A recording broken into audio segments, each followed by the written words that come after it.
Right, so I'm going to be doing a commentary of my short film, to evaluate it in terms of a couple of different things. I'm going to be mainly evaluating it on micro and macro elements, so cinematography, mise en scene, editing, sound, genre, narrative, and representation are the main ones that I'm going to be focusing on. Um, and first of all, I'm mainly going to be focusing on cinematography, and I'm going to try and link this to my research project because my research project was mainly it was based around Anthony Dodd Mantle. So yeah, I'm going to try and link it to my focal films as best as I can, because that was obviously my main inspiration for the film. And yeah, so the first shot that I'm going to analyze is the shot of the opening.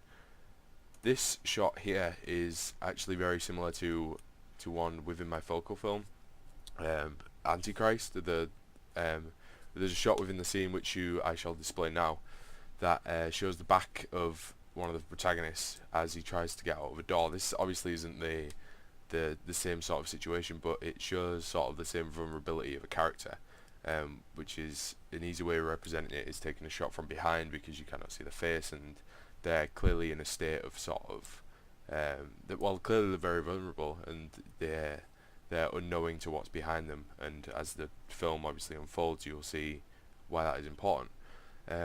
In and personally I really like this shot because it's obviously similar to one of my focal film, as you can see, but again, as I said, it shows this vulnerability, and it reflects the lighting very well because there's this gradient of dark lighting in the bottom right, and it flows up to this orange yellowy lighting due to the filter that I have placed upon my film. And the filter itself in terms of mise en scene is quite similar to one of my focal films as well, but we'll discuss that a little bit later. As we carry on in the film, you see there's this shot, and it moves to this shot, which is my main opening scene, and you see this shot of this extreme close-up here of my protagonist of my film, which is also very similar to one of my focal films in Dread. Close-ups in Dread are used quite often, especially to show Judge Dredd himself, especially in situations where he is vulnerable or situations where he has power over people. For example, in the main action sequences and in the slow-mo sequences, it's often close-ups of him. And I wanted to use sort of like a similar shot style. And it's not like framed fully so you can see his fully face, as you can see in the example I've given. It's not framed fully, and it's cut off. And I think this is a nice way of framing things, as it focuses more upon the eyes of the character than anything else. And it's very important for me in terms of representation of my character is to show the eyes in the shot. And as you can see here, I've done that, and the main reason why I decided to do this is because I wanted to show the audience that the character is quite evil in a way, and is quite weird, and he's not really part of normal society. And I think this shot does it well, and especially with the acting that's about to come up of the finger to the lip. Again, the shot is here to show the vulnerability, and obviously, like, we have been introduced to the protagonist, and he's not even a protagonist. He's kind of the opposite of that in a way. Even though he is the main focus of my film, he isn't the good guy per se. So yeah, this again shows the vulnerability of it, and is obviously similar to one that I showed earlier. As the film goes on, I do this sweeping sort of pan around the area to reveal that the character is actually behind the person, and I feel this is very effective in sort of displaying the vulnerability of the character again. The guy who's obviously standing there in the white. It shows that despite him obviously is watching someplace, but despite him doing that, he doesn't actually know what's going on behind him, and this is very clear within this pan. And pans are used often, obviously, just within any film, but Dodd Mantle uses them in a specific way, as I outlined in my research project. That does actually emphasise sort of the character's vulnerability or the character's sort of feelings, but I did it in sort of an opposite way, and I did it to give the character power over others within the scene. So obviously my protagonist here has power over the man who is watching it, and this pan displays this very well. It then goes into a track of the character, as you can see here, and when he pulls the gun out, I do a very quick cut here, and this obviously I'll discuss the cuts and stuff like that in my editing section, but I wanted to display sort of as close up, but not like in your face close up. So it's more of like a mid shot, and it's more of like a two shot in the way that it displays both of the characters, and it still shows that the guard is unaware of the situation and he's still in that vulnerable state. And again, the gradient is more important in this film in terms of in mise-en-scene. As you can see, the black is more dominant in the bottom side to where it was previously, and it is actually like infecting its way up into the top side with the gun, and you can't really see any more of this light anymore. And I am now meshing the mise-en-scene and the cinematography together, I know, but it's sort of the way this was framed was very important, and this idea of the black suit as well is corrupting the white a little bit over in the left hand side, and there's no more sort of light that is displayed within the scene, and essentially suggests the inevitable that's going to happen, which is he shall be murdered very, very slowly and quite painfully as well. Again, I use a close-up to show that the character is putting away the gun, and his intentions are a lot more. Let's pause it here. His intentions to kill his character aren't really short. He actually wants this character to have a painful death. He wants to not let it be easy for the other character. He wants it to sort of be quite crazy, and you'll see as the film unfolds that the character is more and more insane as we go along. But yeah, this is obviously a handheld shot here as I track backwards to the character and watch him fall to the floor. Throughout the film, I do use these handheld sections of my film, as I feel like it sort of emphasises the agency of the film. Obviously, this man is killed this guy, and he's struggling. He's struggling for his life, and I believe the handheld cameras really sort of emphasise this a little bit more than still shots, because I think if I put the camera on the tripod and just watched it as it happened, it wouldn't be sort of it wouldn't be emphasised as much to the audience as much as it is during a handheld scene. I do just a simple track back to watch the character be dragged over, and then I cut to this long shot here as you see the other guard walk up, and this area is very open, and it's juxtaposed with the confined area that the other person was just in and the other two characters were just in. And I think this is juxtaposed well, as this also suggests vulnerability as well. Like you know what's just happened to the character, and you know more than the actual person within the scene, and it shows that he is in sort of like this big open space, and he isn't aware of what's going on, like right in front of him essentially. And it does show the character in sort of a vulnerable state again, and we'll see that this character here actually clicks onto this idea of being vulnerable.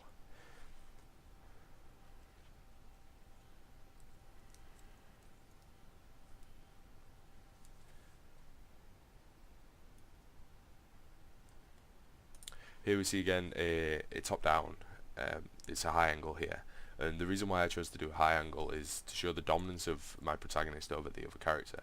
And obviously he's already achieved sort of this state of being dominant over him, because he's just simply killed him and is dragging him away.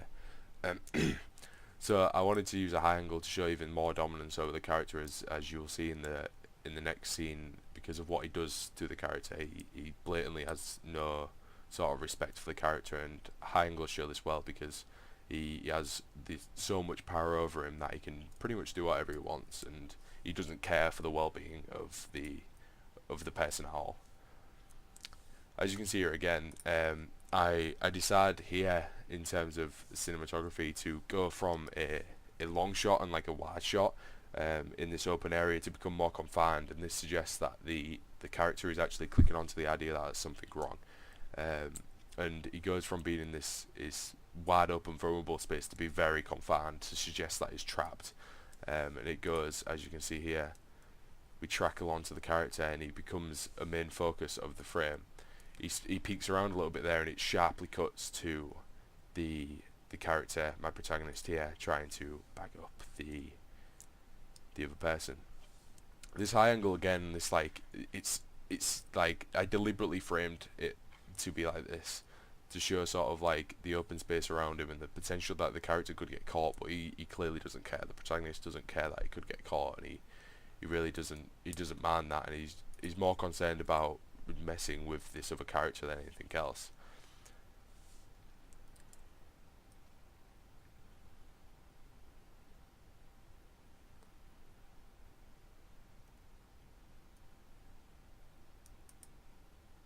Here you can see another, this more emphasises the point that I was making earlier about him being confined. The second security guard here has now clicked onto the idea that there's something not quite right, but he is already past the point of no return. Essentially, he is past the point of being able to escape, and he's definitely more confined within this open area than he ever has been before. And I think this close-up symbolises it well as he looks around. You can see sort of the worry in his face, and that's not necessarily and it's portrayed through the camera as well, simply because it is a close-up shot, and as used in Dread and the example that I showed earlier, which I'll put on the screen now, during high action scenes and during like vulnerable scenes, close-ups are used because it portrays emotion in the character, but the character itself doesn't have to portray any emotion to symbolise that he's trapped. In a sense, like he could just look around and not have an expression on his face, but you can, as an audience, you still know that he's trapped through the use of cinematography. And I think close-ups are a very good way of expressing that, especially in the sequence. I think it's a good way of doing it. Again, I'm using high angle here, but it's not a really high angle. It's sort of like from a standing height angle.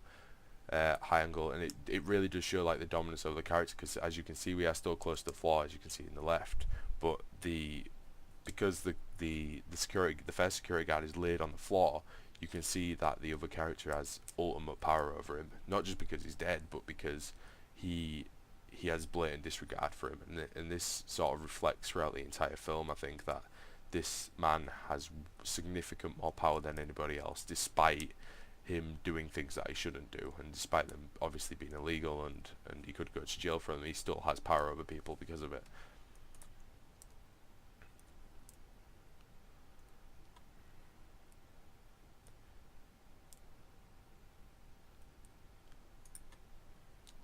This shot here, I'll just reverse back to it if I can. Here it's framed deliberately like this again, and it cuts off the top half of the person to show sort of like this idea of being trapped again.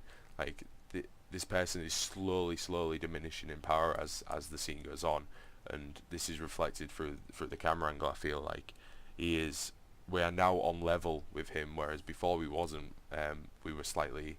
He was slightly higher than us, but we are now like pretty much on level with him, or even not lower than him, which suggests that his power is diminishing. And obviously in this scene he's calling the previous security guard, and it is very clear that there is something wrong, and he knows that there is something wrong. This close-up here I wanted to do in similar ways that I did with the close-ups of people. It was to show the urgency of it. Like, this is a panic moment for our protagonist. Somebody's ringing the phone, and he is definitely thinking in his head, oh crap, like. And this is, I think, definitely shown in the scene. The close-up of the phone is one that is pretty symbolic within films, I think, and it is often a very oh crap moment within all genres of films, definitely.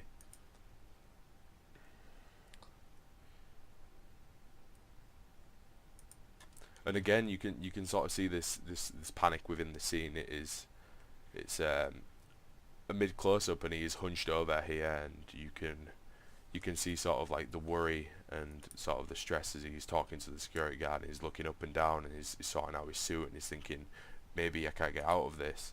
And with it being framed like this, this is kind of suggesting that he is now trapped and he's slowly losing power because of this, and the person's clicked onto it. However, as it unfolds, he is gaining this power back as he becomes less and less of a major figure within the shot.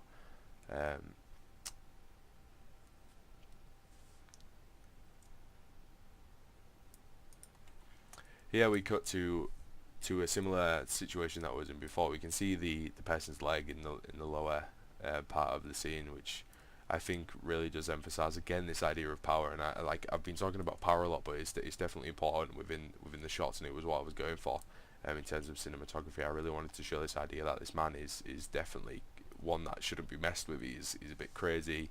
His identity is not clear from the offset. Even you do see his face as an audience, but you kind of forget that face as the film goes on, because you see him more and more with a mask on, and he simply just walks over the body like it's nothing, and moves on to pretty much the next objective, which is killing another person.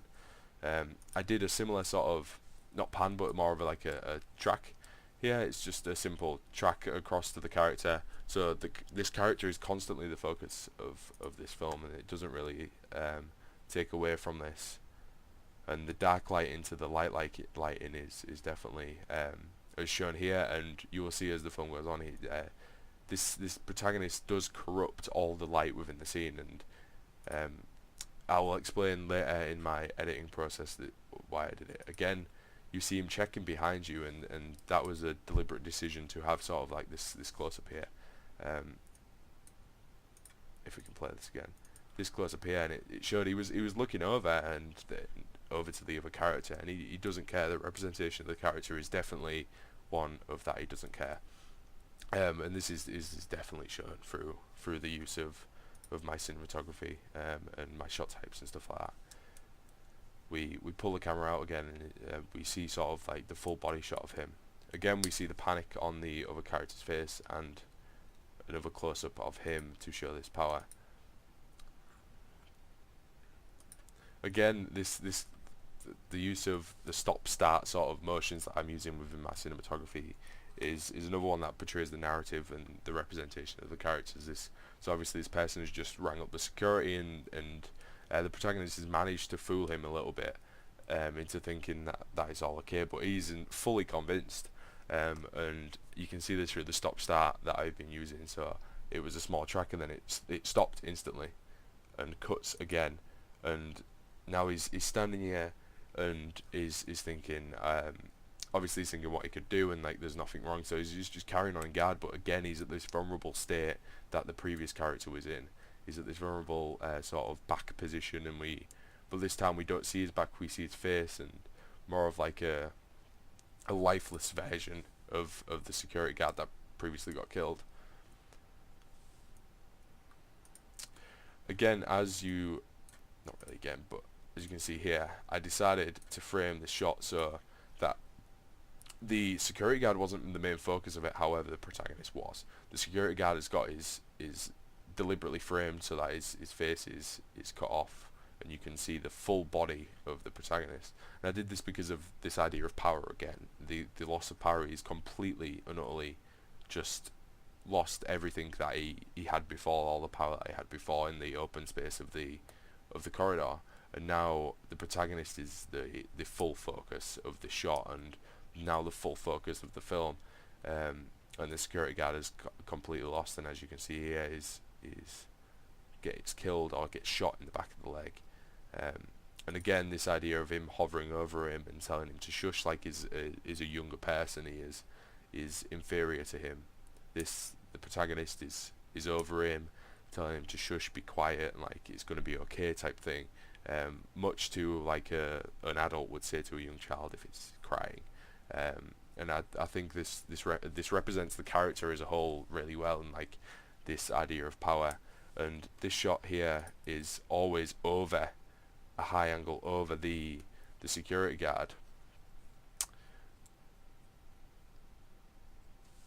Here I decided to do a rather long cut to black, and this is a decision that I was toying around with in post-production quite a lot, but I think this fits the film quite well, because as the scene ends, you see that the person has no blatant regard to actually the character, and the reason why I chose to do the black screen is because of this, like, the person, obviously the security guard's world has just gone black because he's been hit over the head, and I kind of wanted to symbolise that a little bit, and the vulnerability of both the characters who have actually died in this scene, and I think the black reflects that well.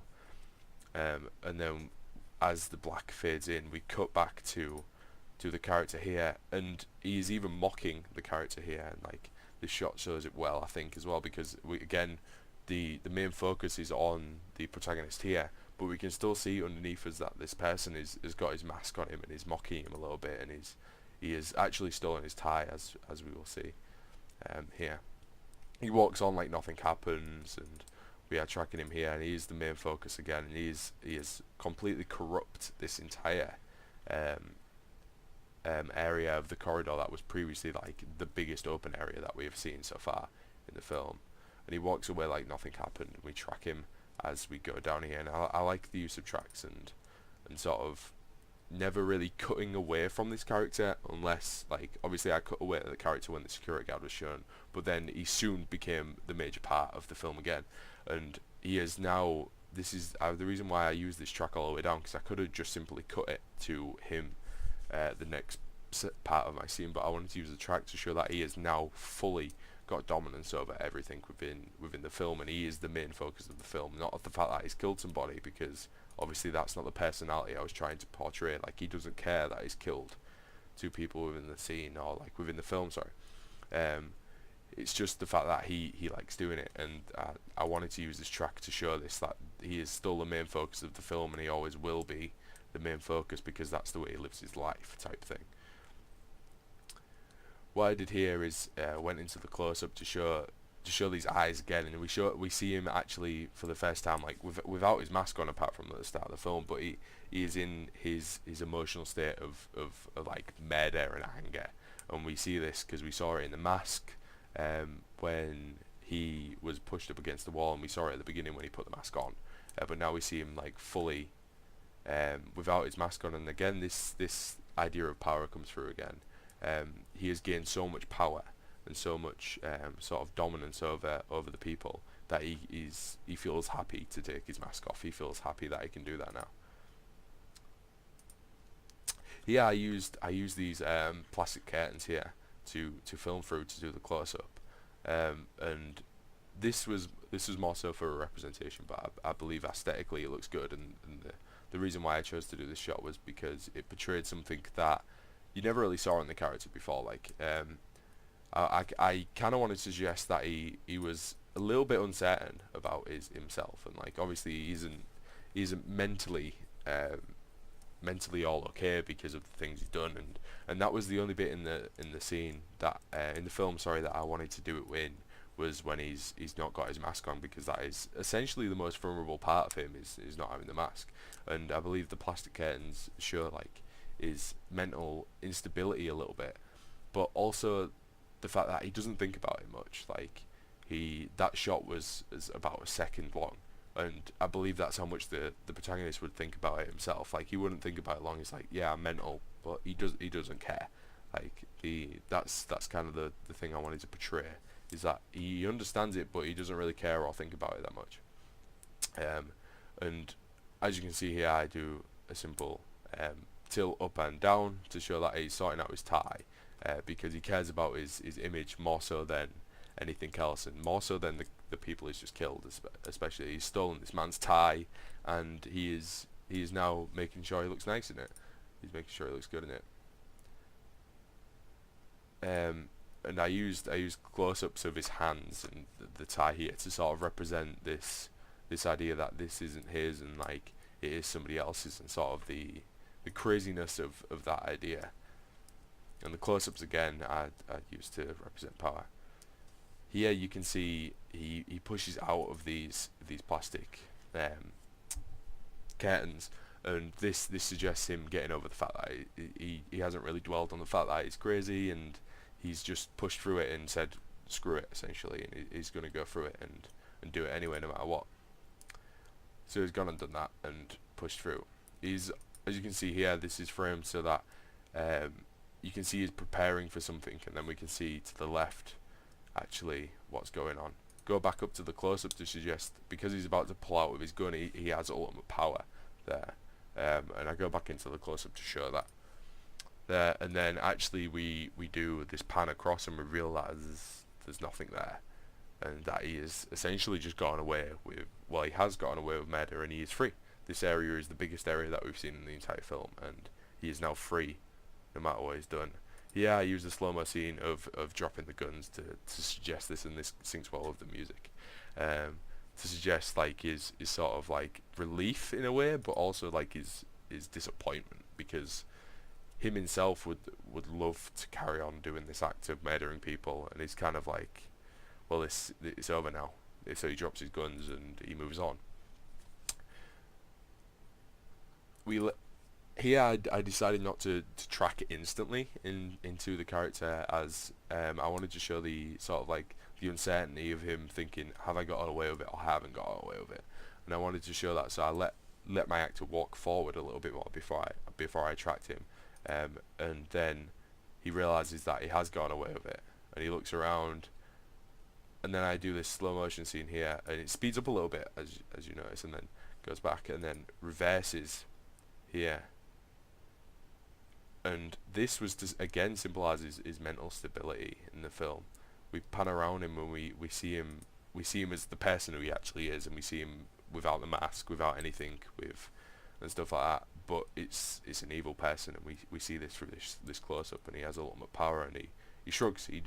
This is essentially the end of the film, and we see that he doesn't care about the actions that he's just done, and he doesn't care about anything that's just happened over the last couple of minutes that he's been in operation for, essentially, and he can walk away and be happy with himself, and that is essentially the choice of my cinematography, and why I chose to do that in terms of representation of my characters and such.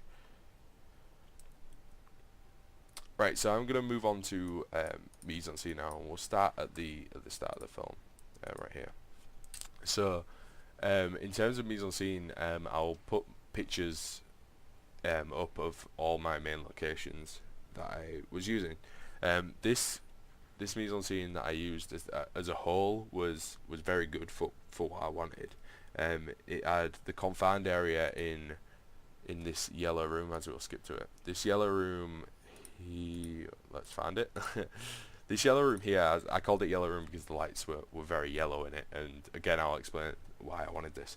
But this room felt very confined, and it had sort of a Z shape to it, which was very good my script itself, because obviously I wanted to hide a body somewhere but still have him in view, which is the end of what I did anyway. But it felt very confined in areas, and like despite having this section over here of complete corridor and freeness in this area here, like you can see that it's a big long corridor, and it transitioned well from the confined area to the large area, but still showed the vulnerability that I wanted it to. Going back to the room that I call a yellow room, if we can skip to it.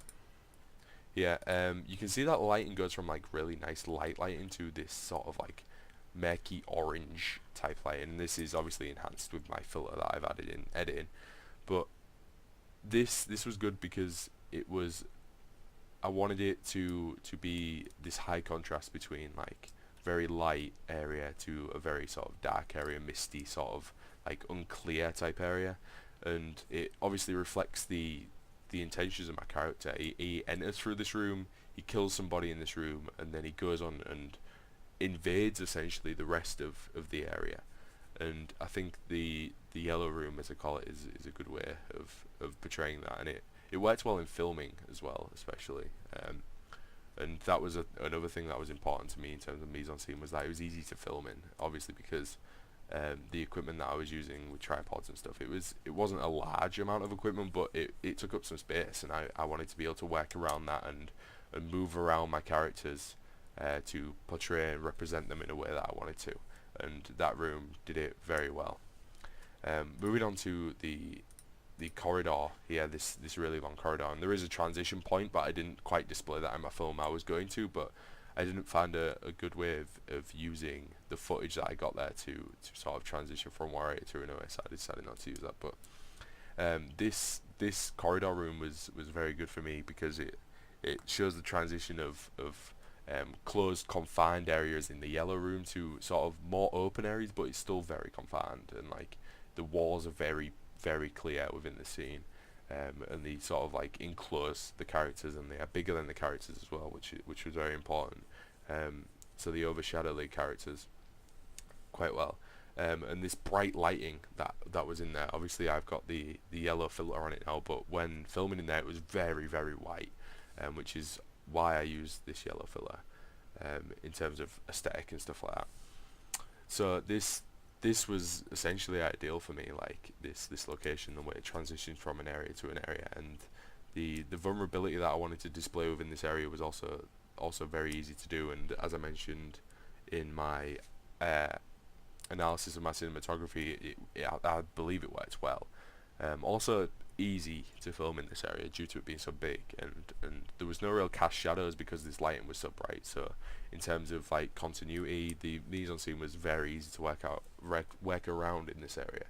Also, there was really nice angles to shoot from in both areas actually, because I could shoot around these corners here and shoot around the other corners, and there was a lot of defined edges instead of sort of like curved corners, and it was very straight and clean cut, which is also portrays sort of the way my character works. Like he's very straight edge. He goes out and kills people for the fun of it, and it's pretty black and white. That is what he does, and it's only really portrayed later on in the film, but in a very minute way, that he is mentally unstable, because there's no straight edges there. But I really enjoyed the straight edges, and the way you could film around them was very nice. And the mise-en-scene, like I believe I enhanced this through the mise-en-scene very well.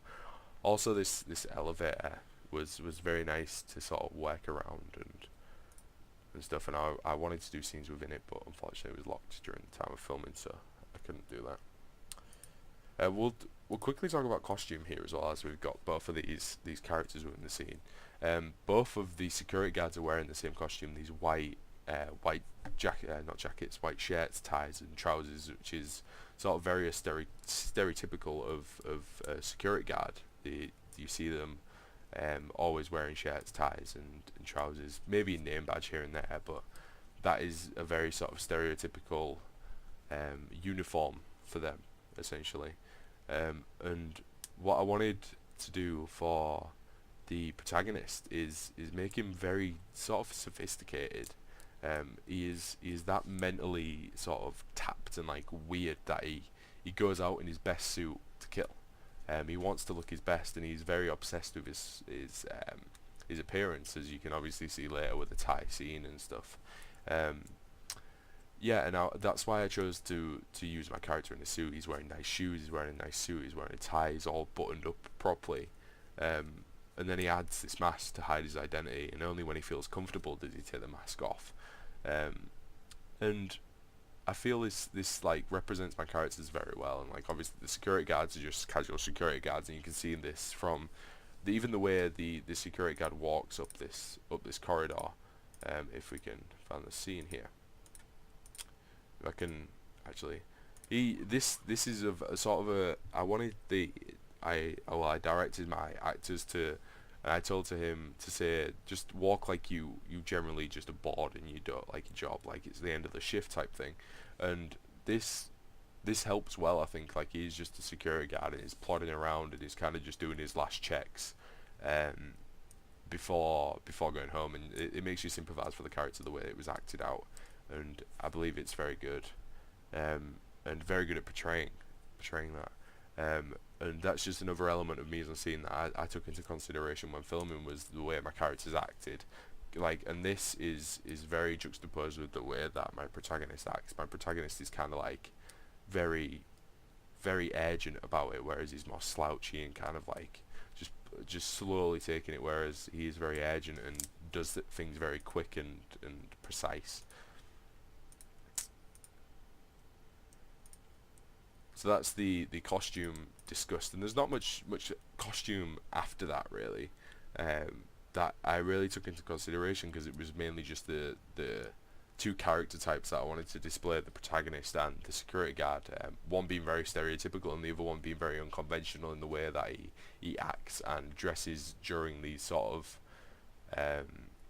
during these like murderous acts, because it's often portrayed in like sort of a fit of rage, or like a fit of panic is a murder scene, and this is completely the opposite.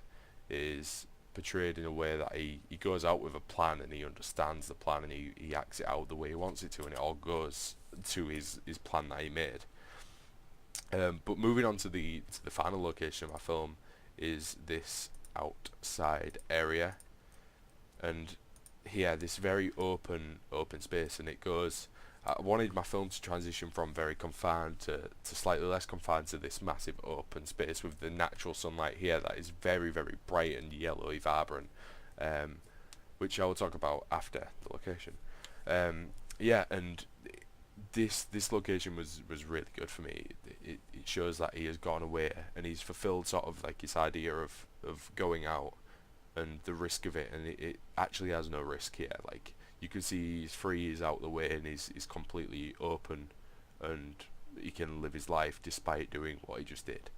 And again, this location was very, very easy to film around, and was very good for that. Moving on to the lighting of the area, as lighting was the main focus of my film, of my creative investigation, and one thing that I talked about a hell of a lot in that, and I think this links very well to it. In Rush, Dread, and Antichrist, there is a massive emphasis on colour and colour filters. In Dread more so than anything else, as you can see in this screenshot. There is a lot of greens, there's a lot of reds, and there's a lot of blues, also with a couple of yellows in there in certain scenes. And these are all like filtered, like sort of to suggest like an unreal environment. And especially within the slow-mo scenes, there's a lot of glistening colours and very sort of bright but dulled down in a way colours. In the actual normal scenes, they're very dull, but the colours are there. And I used a similar sort of colour style with the yellow in this film, but in Rush there is also this yellowness about the scenes. Obviously the colours, as you can see here, are blue, yellow and red, but the yellow really stands out, and it's really big within the scenes. In Antichrist it's a lot different, and there's a lot of darks and misty colours, but I think this is portrayed in these scenes, in these near the elevator area in the yellow room. There is a lot of darkness about it in a way, as you can see when the camera pans around here. It goes from this really light that you can see in Rush, the really light sort of the yellows that you can obviously see in Rush, and then this dark area here that transitions into this even darker sort of murky, inconsistent area, where obviously you've got the dark door there, and this lighting is bright, but it is very dulled down and sort of what's the word? It's dulled down and darkened to portray the ideas of the characters, and this is one that I think is definitely used in Antichrist, is the darkness of the colours. But I didn't want to go to the extreme of just making everything black and grey like most of the scenes in Antichrist. I kind of wanted it still to have colour, like in the scenes of Dread, but dull them down a lot so you can sort of see this idea of a world, or obviously the protagonist's world, that isn't quite correct. So yeah, that was mainly the choice of colours, and the choice of lighting was very simple. I had to work around the lighting that was already there, because as I mentioned earlier, in the hallway it was very white and very sort of vibrant white colours. If I could find the scene, as you can even see it in this scene here. All this lot is really bright, and when I put my clips into my editing software, it was very white, and the colour of the shirt and the background really kind of meshed together, and I didn't like it, which is why I added this yellow filter. again, just to sort of bring it to life and make it dimensional, and make the character pop out from the rest of the background, which should be a lot duller. And this is obviously used in Dread, that I have displayed with the dull colours, and even in Rush as well. Moving on to how I sort of decided to film around the lighting, is I always wanted the lighting to be very sort of clear within the films and natural in a way, and I didn't add any sort of artificial lightings apart from within editing to the film, because I felt like the lighting in the mise-en-scene was already good, and I could play around that with camera angles, and I wanted to obviously approach it with a very sort of Dod Mantle style, and he plays around natural lighting a lot, and he uses filters here and there to enhance this natural lighting that I had, and I didn't want to tamper the sort of the feel of the area with the use of artificial lighting, essentially, even though obviously it was ceiling lighting, so it was artificial, but I didn't want to tamper with the mise-en-scene in a way that would distract from it, just to get a clear shot, if you know what I mean. I would rather work around it and get something that uses the natural light than just ruin the sort of aesthetic of the scene. I guess the next part that I want to talk about is editing, and in terms of editing, it's very sort of simple in a way. I use the clear cuts and some fast cuts here and there, but mainly the cuts to show the personality and to represent the character in a way of being this sort of clear, concise, planned out, smart person who just really wants to go kill people, and I was toying with the idea of going to the complete opposite and having everything sort of like messy and merged together. However, I felt like that wasn't going to be, for an audience, aesthetically pleasing or easy to watch. But I felt it would have represented the idea of the character's mental state a little bit better. But in terms of editing, I felt like the cuts were better to watch and easier to sort of portray this idea that the character is clean cut, instead of the mental instability of the character. I do use in the end scene 2 sections of slow-mo here. I use one when the guns drop to sort of emphasize this idea of surprise and this idea that he's gotten away with it, and I felt like that slow-mo did it well. The slow motion itself was obviously used heavily within one of my focal films, Dread, but in a very, very sort of overdone way that obviously works for the comic book style of the film. Obviously that wasn't achievable for me because of the cameras they used within the film, and they shot at ridiculously high frame rates to achieve the aesthetic and the sort of look that they were going for. However, I wanted to incorporate slow motion into my film because it was a big part of that one. So I did it within the gun scene and the pan around the protagonist's face, as you can see in the next bit here. As for editing, I went with this idea of reversing it back and then going back forward again to show this mental instability and this representation of the character not being the social norm. Like, it wasn't a full, easy, clean sweep pan. I wanted it to have sort of this disturbed element to it, which obviously would show this mental instability and the representation of him not fitting into normal society. So that's why I did that in terms of editing.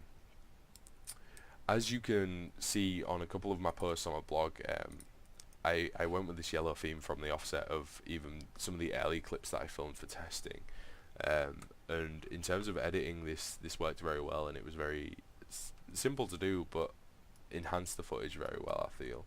And obviously the yellow is very prominent in the earlier scenes and is very prominent just pretty much throughout the film. And obviously I discussed this in relation to Dread, Antichrist and Rush, but when putting all the clips together in my editing software, as I mentioned, it was very flat, and I wanted a way of making this pop a little bit. And in terms of lighting editing, that is what I went with, as lighting and filters were a big part of my research project, and I wanted to portray this through my editing style in the simplest way I possibly could without it becoming too confusing. In terms of sound, I chose to use this sort of suspense piece of music, as I will play a little section of it now.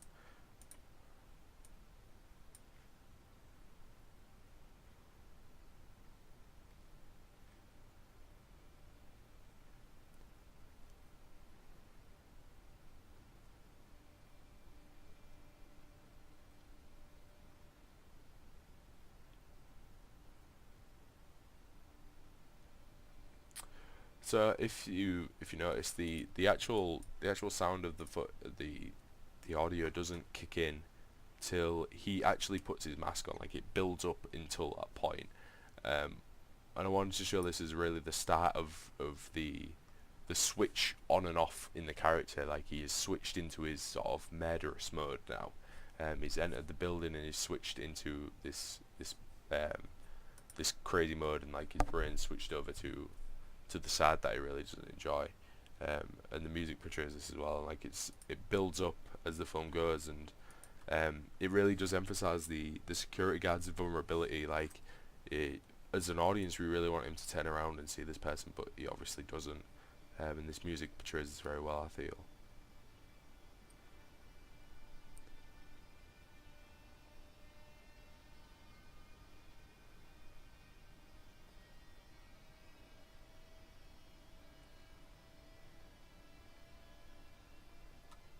As I will skip forward a little bit, as you can see the music sort of builds up, and within the scene it builds up to a very sort of urgency, and the phone rings within the scene. It links up very well.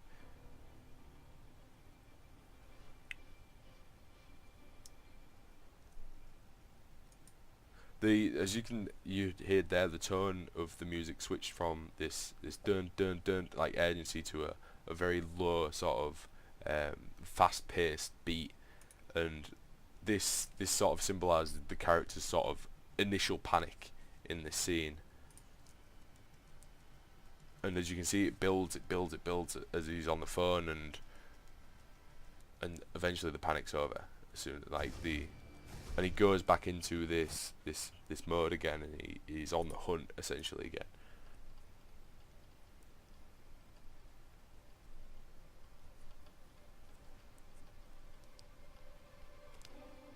Again, we hear this build up of the music as he's about to inevitably go kill the other guard that had just rang him.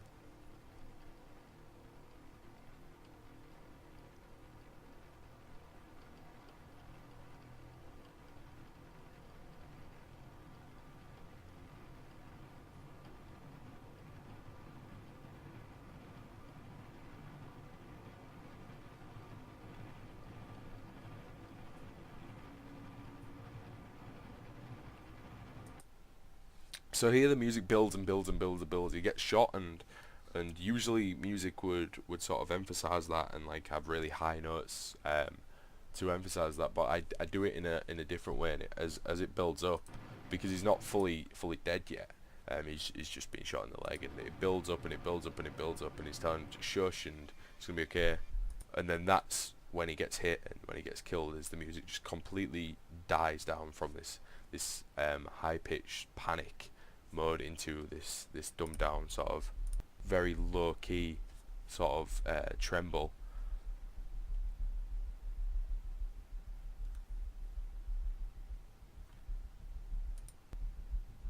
And it carries on throughout the entire, like, the rest of the scenes here.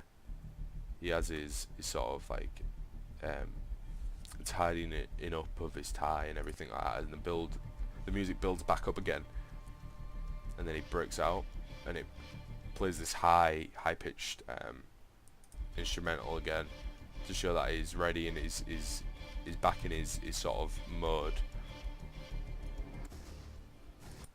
And there you go, it drops as he drops the guns, to show that he's got away with it, and sort of like the craziness of that idea of that he's got away with it. And this piece of music really does symbolise the way his mind works in terms of the film, and how I wanted to represent him.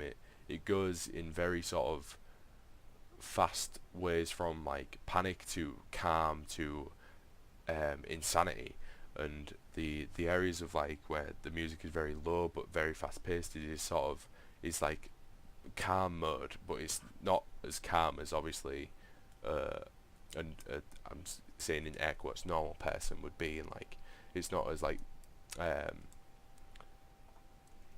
not melody based. It's still got this like tension building element about it, and this shows his mental instability. Like he has no sort of full calm mode. He's constantly thinking and he's constantly sort of waiting for something to happen. And he's just waiting to snap into the murderous mode that he has, and that is the reason why I chose the music that I did, is because it goes through the stages, and it goes through the stages of my protagonist's mind, but also syncs up well with what's actually happening on the screen, and sort of emphasises these close-ups and like these beat drops and like the depth of characters and stuff, and it emphasises this really well.